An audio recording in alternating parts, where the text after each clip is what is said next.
오늘은 나의 구원자가 되시는 주님께서 십자가에 못 박혀 죽으셨다가 사흘 만에 다시 사신 것을 기념하는 이 기쁜 부활절입니다.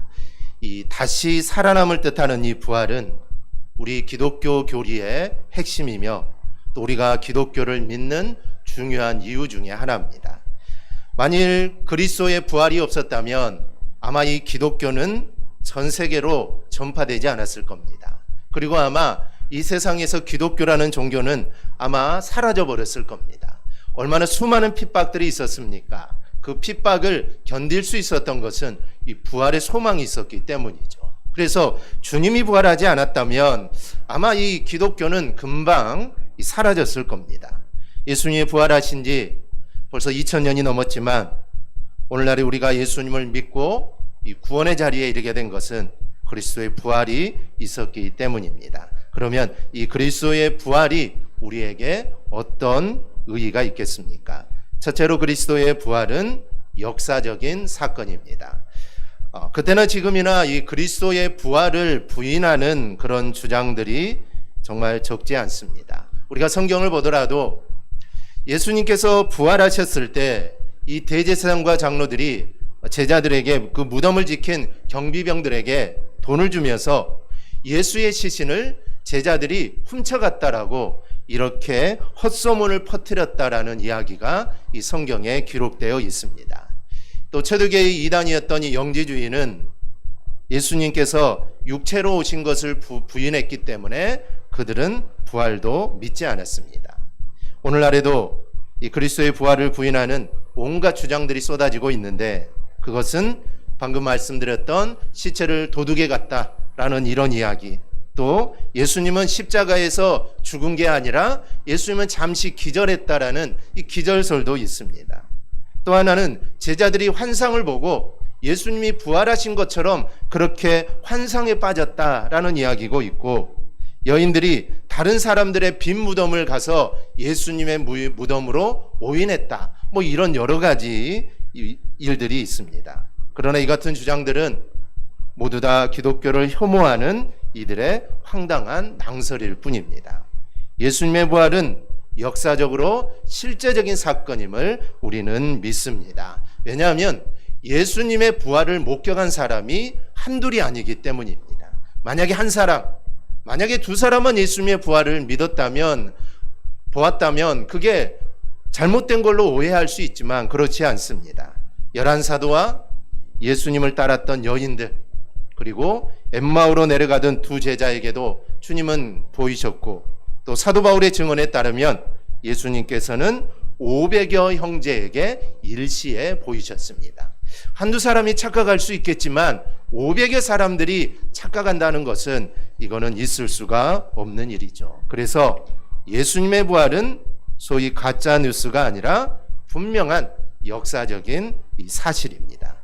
그러므로 우리가 진정으로 예수 그리스도를 영접했다면 우리는 예수 그리스도의 부활도 우리는 믿어야 합니다. 어떤 성도들은 예수님은 믿지만, 하나님은 믿지만 부활은 믿지 못하겠다는 것입니다. 우리 안에 이런 신앙이 있어서는 안 됩니다. 부활을 믿지 못하는 신앙은 그 신앙은 가짜 신앙입니다. 그래서 우리가 예수님을 믿는다면, 예수님이 나의 구원자라는 것을 믿는다면 우리 또한 부활을 확실하게 믿어야 합니다. 우리 모두 예수 그리스도의 부활을 마음으로 믿는 우리 성도들이 될 수 있기를 축복합니다. 둘째로 그리스도의 부활은 구원의 완성입니다. 그리스도의 부활은 인류를 구원하시고자 하시는 하나님의 구원 계획에 있어서 대단원에 해당하는 사건입니다. 이 대단원이라는 것은 어떤 일의 마지막을 뜻합니다. 그래서 대단원이 없는 작품은 짓담한 건물처럼, 그리고 하담한 음식처럼 이게 가치가 없는 겁니다. 사실 어떤 일을 우리가 행할 때 완성을 보는 거, 이게 쉬운 일이 아닙니다.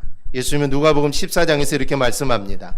너희 중에 누가 망대를 세우고자 할진대 자기가 가진 것이 준공하기까지에 족할는지 먼저 앉아 그 비용을 계산하지 아니하겠느냐. 그렇게 아니하여 그 기초만 쌓고 능히 이루지 못하면 보는 자가 다 비웃어 이르되 이 사람이 공사를 시작하고 능히 이루지 못하였다 하니라. 즉 일을 시작해 놓고 그 일을 마무리하지 못한다면 이처럼 비웃음거리가 될 수밖에 없는 것입니다. 그러나 예수님은 부활하심으로 하나님의 구원 계획, 하나님이 온 인류를 구원해야겠다고 하셨던 그 구원 계획을 완성하신 것입니다. 즉 일을 시작하시고 그 일을 이제 마무리하셨다라는 것이죠.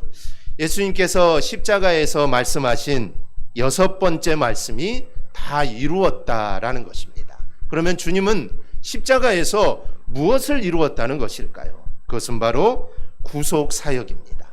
예수님이 십자가에 죽으심으로 그 구속 사역을 내가 이제 다 이루었다라는 것이죠.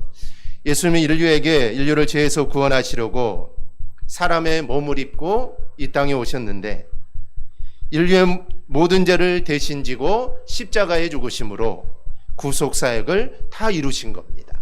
그리고 부활하심으로 하나님의 구원 계획을 이제 완성하신 것입니다. 우리가 이 사실을 믿고 우리가 신앙생활 할 수 있기를 바랍니다.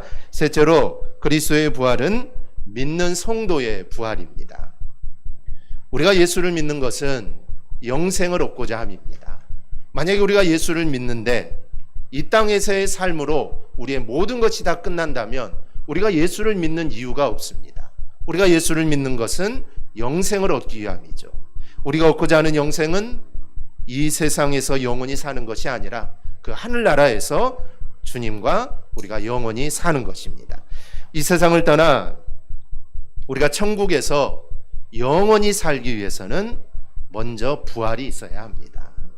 부활 없이 영생은 이룰 수가 없습니다. 그런데 그리스도의 부활은 우리 역시 부활하게 될 것을 우리에게 소망을 줍니다. 본문 20절에는 그러나 이제 그리스도께서 죽은 자 가운데서 다시 살아나사 잠자는 자들의 첫 열매가 되셨도다 라고 합니다. 이 말씀에서 이 첫 열매라는 단어를 우리가 주목해야 합니다. 이 과실나무에 맺히는 열매는 한두 개가 아니죠. 여러 개가 열립니다. 하지만 첫 열매는 이 열매들 가운데 가장 먼저 맺힌 열매입니다.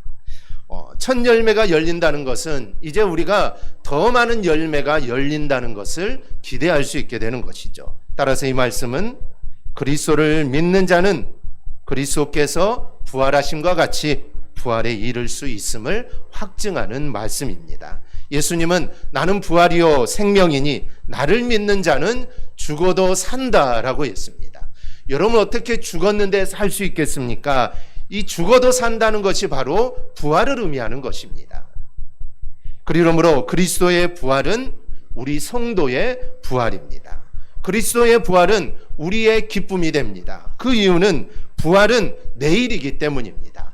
예수 그리스도께서 부활하심으로 나도 이제 부활하게 될 것이니 예수 그리스도의 부활은 다른 사람의 이야기가 아닙니다. 예수 그리스도의 부활은 바로 나의 이야기죠. 그래서 우리가 부활절을 기쁘게 맞이하는 것입니다. 왜냐하면 나도 부활한다는 것이죠. 나도 부활한다는 확신을 우리가 다시 한번 확신하는 시간이 우리가 부활절 감사 예배로 드리는 것입니다. 그래서 이 일은 나의 일이기 때문에 우리는 정말 기뻐해야 하는 것입니다. 이거는 예수님만의 일이 아닙니다. 다른 사람의 이야기가 아닙니다. 바로 나의 이야기입니다. 여러분 생일날 얼마나 기쁩니까? 그리고 또 우리 어르신들 손자 손녀 태어날 때 얼마나 기쁩니까? 그 기뻐하는 것은 그 일이 내 일이기 때문이죠. 부활도 바로 다른 사람의 일이 아니라 내 일이다라는 것을 기억하고 우리가 부활을 정말 기쁨으로 맞이하는 저와 여러분이 꼭 될 수 있기를 바랍니다. 아무쪼록 오늘 부활절 감사 예배가 그리스도의 부활을 온 마음으로 우리가 기뻐하고 또 축하하는 복된 자리가 될 수 있기를 주님의 이름으로 축원합니다. 아멘. 기도하겠습니다.